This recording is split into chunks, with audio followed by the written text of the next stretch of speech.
ولا اهلاوي ما تسمعونا حسكم ايه اللي حصل عندكم ايه اللي حصل سواد ونيلة وايام كتير على دماغكم. النحس كله جالكو. صن داونز قدام 80,000 مشجع في القاهرة. طلعك يا ليفا. خد بعضك بقى وروح على البيت استغطى ونام على طول. ما توجعش قلبك بقى ولا تفتح الفيس بقى ولا تفتح السوشيال ميديا، عشان ايامكم سواد. يوم الجمعة هيبقى يوم نحس عليكم. يلا بينا بقى نكمل السهر. النهارده الجمعة.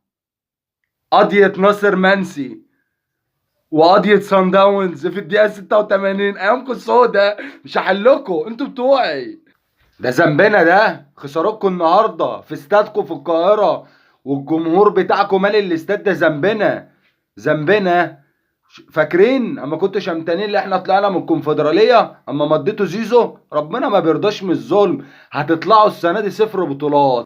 اتفرجوا بقى على عياط بقى لعيبه الاهلي بقى. عايز اصطف اسعاف بقى يروح استاد القاهره بقى يشيل المشجعين اللي هناك. ربنا ما بيرضاش بالظلم. شفتوا كل واحد ونيته، عشان انتوا نيتكم وسخه. ربنا بص قدام الدنيا كلها، حتى امام عاشور بيعيط اهو. ربنا ما بيرضاش بالظلم. يلا يلا اهلاوي انت هو يا ليفا. يا ليفا طلعتوا عمالين تقولوا احنا واحنا واحنا. ربك يلا قادر على كل شيء. اصبروا اتقالوا. ده انتوا ايامكم سودة. ولا كاس مصر ما بتشاركوش فيه. الدوري ان شاء الله تاخدوا تالت وتلعبوا السنه الجايه كونفدراليه، وزيزو بقى يلعب معاكم كونفدراليه برضه. وكاس الرابطه طالعين اخر الدوره حصاله. هتروحوا كاس العالم وانتوا بص اقل فريق في مصر. ربك ما بيرضاش. ربك مش على كيف حد ولا على كيفك ولا كيفي. ذنب الزمالك. صن داونز عقدتك يالا انت وهو يالا. بالنسبه بقى للاهلاويه اللي في الاستاد والاهلاويه اللي كانوا عاملين حسابهم اللي هم يسهروا النهارده يفرحوا، اللي هم يصعدوا النهائي، معلش. مش هنسهركم النهارده. انتوا تناموا خفيف كده عشان ايه محدش يحط في نفسه يا جدعان.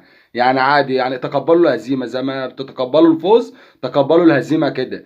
عادي يعني. ايه يعني ايه المشكله؟ يعني طلعتوا من افريقيا يعني عادي. ولا تحطوا في دماغكم. ادم زيزو عليكم ادم فقر. هو نحس كان نحسنا. نقل النحس عندكم بقى. يلا بالشفا البسوه. اللوسته بقى برضك بن شرقي واللوسته امام عاشور اللي عمال يعمل لي كده وكده وكده وكده. يلا روحوا بقى ناموا بدري النهارده بقى عشان احنا سهرانين النهارده. الحفله عليكم ايامكم سودا. وشك وش الشم عليهم يا زيزو.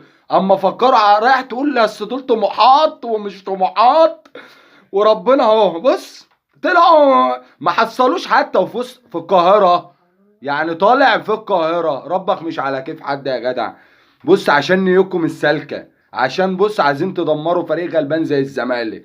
ربنا ما بيرضاش بالظلم. جاب لنا حقنا وقدام جمهوركم كله في استاد القاهره. يلا ده انتوا ايامكم سودا. احلى لايك وشير واحلى تعليق وروقوا عليا النهارده. حلاوه صعود صن داونز وخروج الجهلاويه.